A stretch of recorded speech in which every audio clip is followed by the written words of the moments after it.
everyone. Welcome to another episode of the Ramp Careers Daily Update.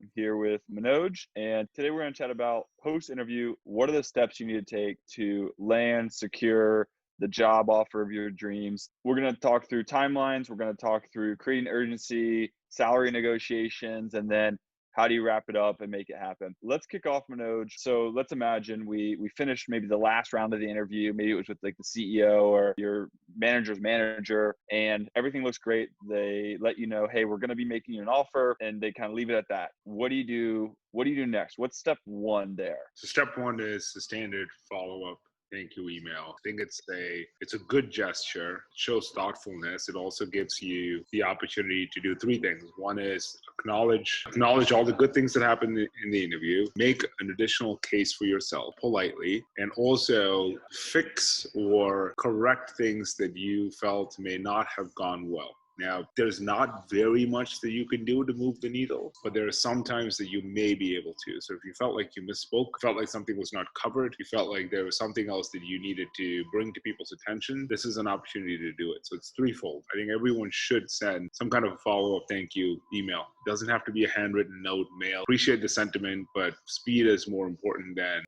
kind of being fancy here. So that's kind of step one. Definitely do it. Rule of thumb there is, you mentioned speed, like rule of thumb is within 24 hours at the most, you typically, or hopefully it's in the same day thank you note follow up, just to show that you're timely there. One question I always get is okay, Mitch, the company said they're going to make me an offer. Does that mean that they're making multiple offers, and am I still competing? There's different philosophies for it. Some companies will make an offer and then they'll wait for a week and they'll let you know that that's the timeline. And if you don't accept, they're going to make another offer. Other companies do make multiple offers, and whoever accepts first is the one that gets the job. That happens. And when that's the case, typically someone from HR will tell you that that's the case, that we made multiple offers. Whoever accepts first will take it. That's a strategy that I know some companies follow, not all. Typically, it's an offer and a bit of a waiting time. I don't think that multiple offers at the same time is the norm. I do believe that there's a minority of companies that do it, but when they do it, they'll let you know. There's a fuse that will expire. Again, to your point, like timelines, right? It's important to know, hopefully by this point, you already have asked someone on the recruiting or hiring team on what the timeline is and when to expect an offer. But if you have not, I think now is a good time, like right after the interview, to send a separate note and say, hey, what are you thinking about the timeline here? I have other interviews or discussions in the pipeline, and I just need to evaluate, which I guess brings me back to the third point is, what levers can you pull to make yourself attractive? Can you create urgency in the interview process, similar to how you can create urgency in the sales process? What are some things that you've done in the past to create urgency? Yeah, absolutely. It starts early, right? You always want to create urgency from the very beginning. And that starts with, hey, I'm actively interviewing with multiple companies. When they ask you the question, which inevitably they probably will, where are you at in your interview process? Where are you kind of at your job search process? The answer is always, I'm interviewing with multiple companies. Some are further along than others. I'm really excited about this opportunity and would like to move through the process as efficiently, as quickly as possible with you. That sets the stage in their mind that, hey, this candidate's serious. They're looking around. We're not the only company they're looking at. And that gets the ball rolling. When it comes time to the actual offers, I'm personally, I'm never a fan of, and I wouldn't recommend straight up blatantly lying, but it has happened to me in the past where I've had two offers on the table from multiple companies. And in that case, you can definitely let them know, look, I've got an offer in hand from another company that's pressuring me to move forward. I need to see yours in writing. When can you get that to me? Would love to, I'm really excited about this opportunity. You always want to come from a place of like gratitude and thankfulness, but I'm really excited about this opportunity. Can we move this along at all? And that can be, the difference right there. If you don't have something in writing, I think it's still the same talk track. I'm moving along with other companies, and less is more information there, right? If they pressure you, who you're interviewing with, how many other companies. I've got a handful of opportunities I'm moving along with. They're moving really quickly. You don't need to detail out the details there. That's not or you can take a little bit of liberty if you have a good feeling and say, I'm expecting offers very soon from a few companies that I'm having early stage discussions with, right? So you may not have an offer. You might be expecting it. I think it's okay. One question that I do get from people is saying, am I shooting myself in the foot here by creating this urgency? Is that going to make them like me less? Here's my view, and you tell me what you think. My view is that generally after your interview process, if they've had a chance to connect, they have a baseline pulse. And you creating urgency is only going to accelerate the inevitable. If they were not interested in you, they'll tell you they're not interested in you faster. If they are super interested in you and they were going to extend an offer, that process gets accelerated. If they're somewhat on the fence, yeah, there's a little bit of a risk. Maybe they wanted a longer timeline that you may not be willing to bear, but on average, I think it's okay to create urgency. What do you think? Do you think that there's a Yeah, downside to it? no, I don't. I think if they're making an offer, they want you, they like you. Most likely, they want to move as quickly as possible as well. I guess the risk or what I'd advise against is coming from a place of entitlement, right? They are hiring you. They're giving you a job. You should be grateful and thankful for that. And as long as whatever you say comes from a place of gratitude, I think you're fine. You're in the clear. As long as you're not being the selfish brat about it, I think you're fine and in the clear. What you don't want to do is rub them the wrong way and come off as a jerk during the negotiation process. Yeah. So as long as you're following those guidelines, you're fine in the clear. Now, let's say, okay, we've got timelines. We know that the offer is coming within a couple of days. We get the offer. Sometimes companies will put like an exploding timeline on it. Hey, we need to answer back in 2 days. I think there's always a little give and take there as well. And you can push that out if you need to. Typical line I always use is, hey, look, I need to talk this over with my family and, can I get back to you in 72 hours or whatever that is? Or, hey, I have another offer coming in from this company. I really love this opportunity, but I have to look at both options side by side.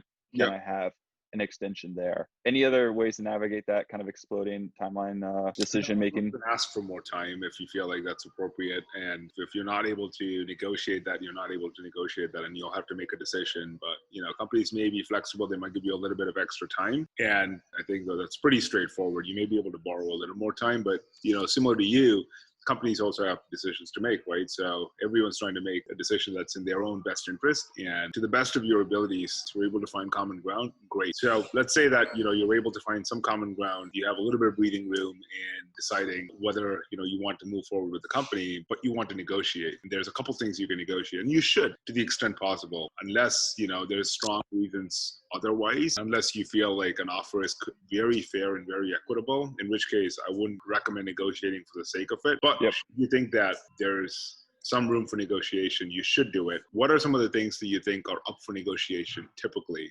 And how do you go about it? I think you made a really good point there, which is, first of all, don't negotiate just for negotiation's sake, right? That can come off wrong. So you need to have a good basis for negotiation. Here's the 4 things or 3 things I look for.